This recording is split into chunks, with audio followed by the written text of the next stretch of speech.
De las paradisíacas playas de Varadero al encanto de Po, pasando por el patrimonio cultural de Castilla y León. 46 son los destinos turísticos por los que se puede viajar en Aratur, la feria de turismo que llena de experiencias el Palacio de Congresos de Zaragoza este fin de semana.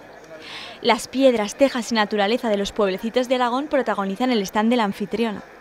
El arte, la cultura, la gastronomía, todos tenían claro por qué visitar los distintos destinos, aunque también hay otros motivos. Su gente, su pueblo, el carisma que tienen, los caribeños y en especial Cuba, que su gente es muy amable, muy compartidora. Creo que para el público aragonés siempre se sienten muy acompañados y muy bien acogidos en Salou, y este vínculo, quieras que no, se nota. El tema de las anchoas de Santoña, lo bueno es que no tiene nada que ver con las que se compran en el supermercado, ya que allí llevamos toda la vida haciéndolas. Más que ver, sentir con el paladar la gastronomía de Castilla y León, o sea, ir a probar lo que aquí llamáis ternasco, allí le llamamos lechazo, churro, los 1000 platos que se elaboran en cada comarca, en cada sitio, los quesos, los vinos. Recoger naranjas o ir al Mercado Central de Valencia, comprar los ingredientes y participar en la elaboración de una paella. Catas de vinos, show cooking, un planetario y juegos en los que si afinas un poco la puntería te puedes llevar una escapada rural.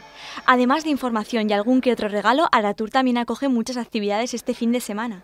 Aragón como anfitriona saca pecho en la edición número 16 de la feria. Lo que vamos a mostrar aquí es nuestra fuerza como turismo de interior.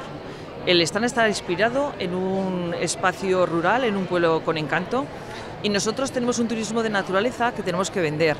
Ese turismo de naturaleza, turismo de aventura, que es generador de riqueza y que además es un turismo sostenible. Destinos nacionales, internacionales y también los tesoros mejor guardados del turismo aragonés. Aratur es pues aquel lugar al que viajar maleta y mapa en mano.